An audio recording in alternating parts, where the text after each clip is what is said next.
Hey everyone, Keisha here for the Mary Sue, and I had the once-in-a-lifetime opportunity to attend Ring of Honor's Manhattan Mayhem right in the heart of NYC. And let me tell you, there is nothing like the heart-stopping action and gut-wrenching drama of a live wrestling event. I got to see the Hardy Boys, Cody Rhodes, and more throwing down in that coveted squared circle.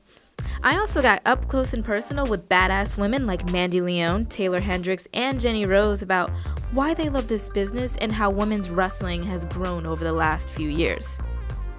Plus, Jay Lethal, who also trained WWE Women's Champ AJ Lee, spilled the beans on some of the women wrestlers he admires in the business. And right now, women's wrestling seems to be breaking over into the mainstream a little bit more. Yeah. Why do you think that's so?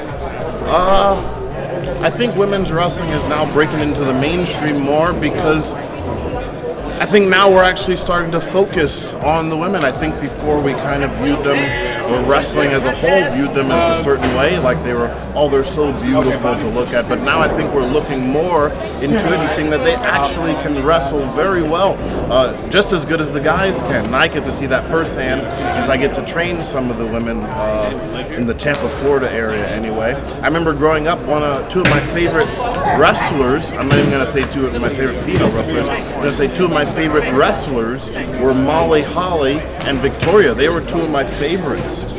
Victoria, she had these great facial expressions, which in wrestling in the beginning, that was a part that I really struggled with when I wrestled. I just had this blank face because I was so nervous, but I don't even think Victoria knows that she kind of helped me with that just by watching some of her things. She did so much with her face, the anger, and I was a big fan. And Molly Holly, she was one of the best wrestlers I've ever seen. Christopher Daniels is not only a wrestler, but a bona fide comic book nerd. So much so that he started his own series.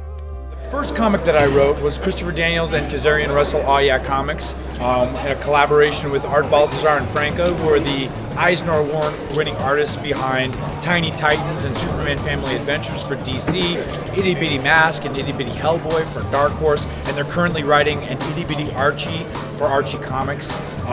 That story was it was the culmination of Frankie Kazarian and myself traveling to the IAC Comics universe and meeting Action Cat, Awesome Bear, and Adventure Bug for the very first time. And we just recently released this February IAC Comics Team Up #1 with Christopher Daniels and Frankie Kazarian, the ongoing saga of myself and Frankie's love affair with the IAC Comics universe. So you'll have to pick that up at ROHWrestling.com or at live ROH Wrestling events around the world. And who are some of the female comic creators that you would really enjoy reading about? Well, the first one that comes to my mind is Gail Simone. I think she's incredible. I've loved her work for a very long time.